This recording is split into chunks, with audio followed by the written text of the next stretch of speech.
Swati. Who are they? What are they? According to various historical sources, the Swati people, part of Nguni, originated from northeast Africa around the 14th and 15th centuries. The name Swati is taken from the first king, Mswati I, who brought some Bantu clans together under his rule. The other name known to the Swati is Nguni. What is the history behind the name Nguni and the possible name change after independence? Nguni was the name of the first Dlamini to become king in what we now call Swaziland. For this reason, his realm was known informally as Kangwane, the land of Ngwane. Although the name of Mswati was more firmly identified with the state, especially after the creation of the Anglo-Transvaal colony, spelled as Swaziland on the overprinted ZAR stamps used there, Ngwane was still revered as the founding king. For this reason, after independence, there was a movement to call the state Kangwane. However, using that for the South African Bantustan state made the name politically suspect, so the colonial name was kept.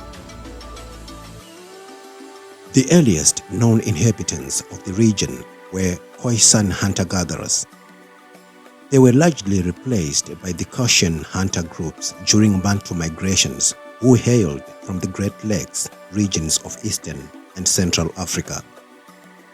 Evidence of agriculture and iron use dates from about the 4th century, and people speaking languages ancestral to current Sotho and Nguni languages began settling no later than the 11th century.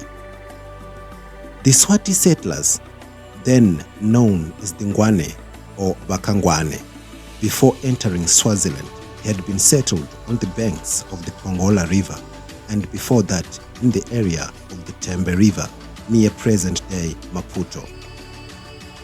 The Swati ancestors, the Nkosi Dlamini, broke away from the mainstream of Nguni migrants led by Chief Ngwane and settled in the region of the Pongola River, absorbing the Nguni and Soto clans in the area. The Ngwane people eventually established their capital at Zombodze, in the heartland of present-day Swaziland. In this process, they conquered and swallowed up the long-established clans of the area known to the Swati as Emakanzambiri. The people of Eswatini largely belong to some clans that can be classified in 3 groups as Emakanzambiri, the forerunners or inhabitants, Bemzabuko, the founders, and Emafikamuva, the latecomers. This depends on when and how they settled in Eswatini. Bomzabuko, the 17 founding clans of the Swati nations, were Dlamini, Mhlabati, Hlope, Kunene, Mabuza, Madvonsela, Mamba, Matsebula, Mdluli, Motsa, Ngwenya, Shongwe, Sugati, Tsabedze, Twala, Mbogane, and Zwane. By 1750, they had settled in the Hluti region in the south of the kingdom under King Ngwane III of the Nkosi Dlamini clan. The country derives its name from a later king, Mswati I. However, Ngwane is an alternative name for Swaziland, and Dlamini remains the surname of the royal family, while the name Nkosi means king. Various Swati branches migrated out of present-day Eswatini. Most of them are in South Africa, Mozambique, Zimbabwe, and a few in other Southern African countries. These are some of the clans from Dlamini Swati royal family: Mavuso, Shabalala, Ndlela, Khosi, Magudulela, and many more. The historical evolution of the autonomy of the Swaziland nation was dictated by British rule of Southern Africa in the 19th and 20th centuries. In 1881, the British government signed a convention recognizing Swati independence.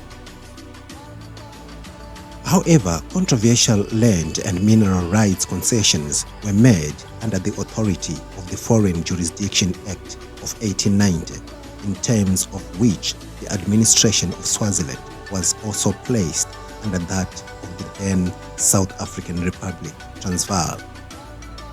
The modern-day Kingdom of Eswatini is a small landlocked country that covers just over 17,000 square kilometers and is about the same size as Wales. It is arguably the smallest country in the Southern Hemisphere, situated between the Republic of South Africa and Mozambique at a latitude of 31 degrees, 30 minutes east of Greenwich and a longitude of 26 degrees, 30 minutes south of the equator. The country is often referred to as the Switzerland of Africa. It offers magnificent mountain scenery with unique ancient rock formations, which are a source of the fascination for geologists and scholars as well as visitors. The kingdom comprises 4 topographical and climatic areas, which vary from 400 to 1,800 meters above sea level, each with its climate and characteristics. The mountainous high veld to the west comprises rivers, waterfalls, and gorges, and has a temperature climate of warm, wet summers and dry winters, when the temperature can rise sharply during the day, but with cold nights, covering about 40% of the country.